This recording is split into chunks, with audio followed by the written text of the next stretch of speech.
Welcome, everyone, to another edition of Bet Karma's College Football Best Bets. I believe this is the third week that we're doing it. Week 0 didn't really do anything. Last week, we brought on Brad, who was the only one of us three to hit. Honestly, just a weird week. You had UCF -7, right? Yeah. Yeah, that hit easily. I know Chris had Washington -13.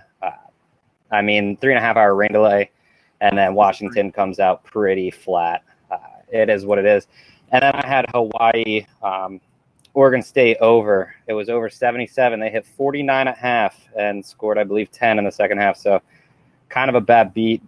Not really a bad beat because it wasn't even close, but I went to bed at halftime to wake up to not even coming close. So little weird. We'll be back with one pick each again. We basically pick spreads and money lines to keep the units tight. Don't want to really be giving out -400 favorites or anything, because then it's just really not worth it at this point unless you're putting it on the top end of a parlay. Before we start, everyone, if you can just go ahead and subscribe. We are giving away picks. The lines are extremely important. If you like a team at 6.5, getting it at 7 might not be the same as 6.5. So if you subscribe, you'll get a notification as soon as this drops. Obviously, always comment your picks below. We'll tell you whether we like them, whether we don't. I believe all three of us can comment on them. So whatever works, really, and at least you'll get one of our opinions throughout the week. So let's go ahead and start with Brad. What do you got this week for us? This week I have Iowa at Iowa State. Iowa is a 1.5-point favorite here. I really like this game because not only is it the college game day game, first time going to Iowa State, but Iowa's coming in this game with a 4-game winning streak versus Iowa State. I think that Nate Stanley's playing tremendous football, and Iowa State did not look good against Northern Iowa. Needed 3 overtimes for that game. And in the last 6 games that Iowa State's played, they have not covered. So I really like the trends on the Iowa side. Are you at all worried about like the back end where they're a little beat up at the corner spot? You think they got guys filling in there that are pretty adequate? I think that this is probably one of the deepest defensive units they have, especially in some time. So I'm not really too worried about that. Nice. Bales, I like that line too. I mean, Stanley has just been lights out. I feel like he's taken a little step forward, and it's a little weird because he lost both safety blankets in Font and Hawkinson. So Iowa taking a step forward, I don't know if I was necessarily expecting it, but I mean, 1.5 over Iowa State, who came out flat this year. I really like that pick.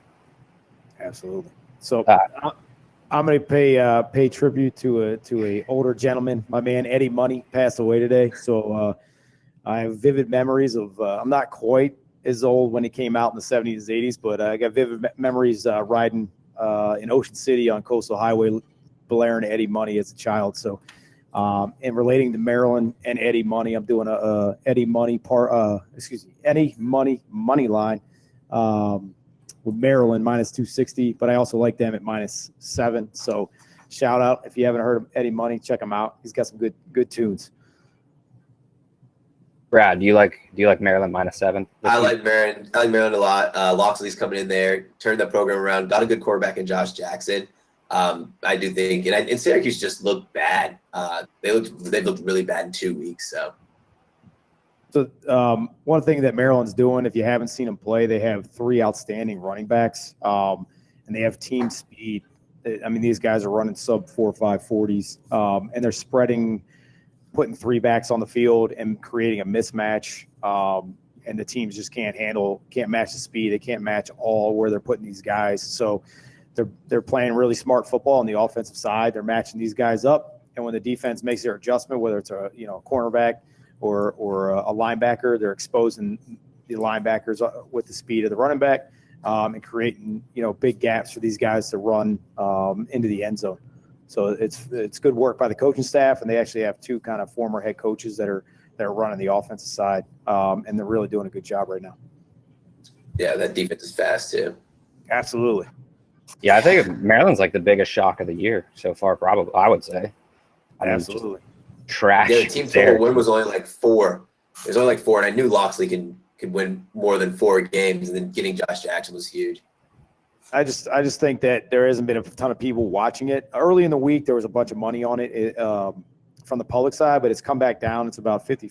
There's money wise, it's 50% or 49 on 51% on Maryland and 49% on Temple. And there's a little bit more. We're in the 60 range, which is better than it was early in the week. It was like 80 to 90% on the public side. So I like that it's come back down a little bit on the public side. So looking sharp for tomorrow for in Eagle Stadium. Was that First Financial Field or something like that? Yeah, I like that. That kind of segues slightly to what I'm playing. I like Colorado -4 against Air Force. They're playing in Colorado. Air Force last year, they play games relatively tight, but it's more or less their offense because they run the triple option, so it eats up so much clock. But last year in what is kind of tough road games, they lost to FAU by 6, lost to Utah State by 10, lost to San Diego State by 4, Army by 3, which if you ever watch Army play, just two teams going back and forth with that type of offense, obviously it was never going to get out of hand. Yeah, it's nuts. And then they lost to Wyoming by 8. So they lost a lot of those games. They're going to be in a tough spot because banking off of the speed that you said with Maryland, they don't really have the athletes to keep up with Colorado, I don't believe. Essentially, if you haven't seen Laviska Shenault, not this season because he hasn't done anything, but trust me, at some point in time, he's going to pop off. And add in Katie Nixon and Tony Brown. I have no problems with either one of those. They're plus athletes.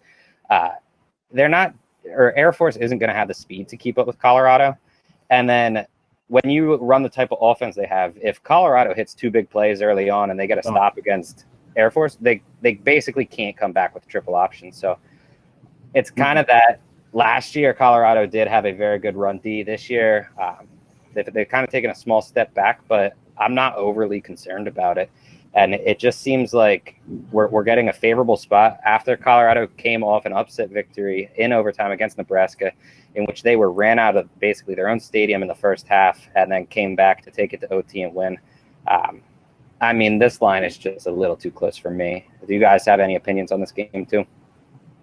With the same thing you said, I mean, Colorado has got to get out in front early, and then it'll be an easy win, I think. But if they come out flat and relax after that big win last week against Nebraska, and give up an early touchdown, they're going to be in for a dogfight. Obviously the Air Force guys aren't going to quit, so they really got to take it to them in the first half to make themselves like an easier win.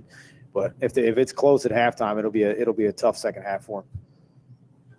Yeah, I totally agree. Could be a letdown spot here for Colorado, but I mean, as long as they don't play down to their competition, they get ahead, get a nice lead on Air Force. They should be good to go. 4 points is not too much, in my opinion. It's a good cushion right there.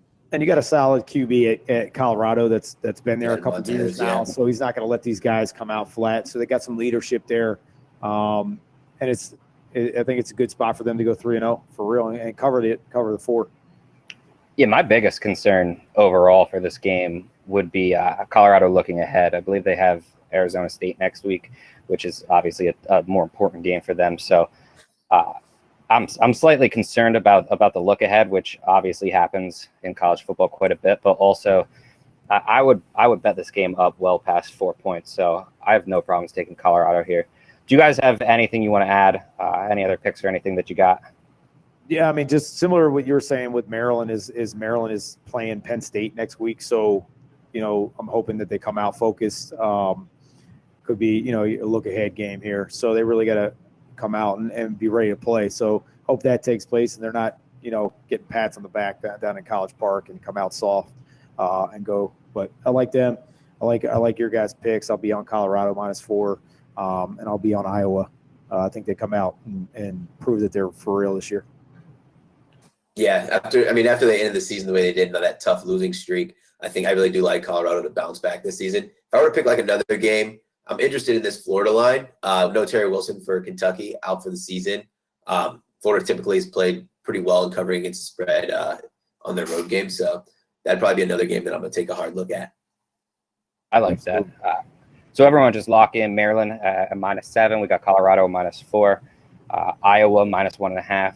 Can take a look at Florida as well. I know you can always find us on Twitter. Chris sits in the Discord quite a bit where he'll drop more plays. I have an email list that goes out. They get all of my plays. Brad posts his plays through is it a Google Docs on Twitter? Yep, Google Doc on Twitter.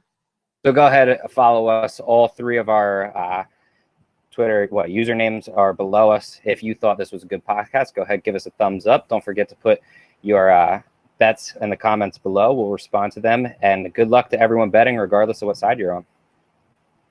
Have a great weekend. Yes, let's win some money.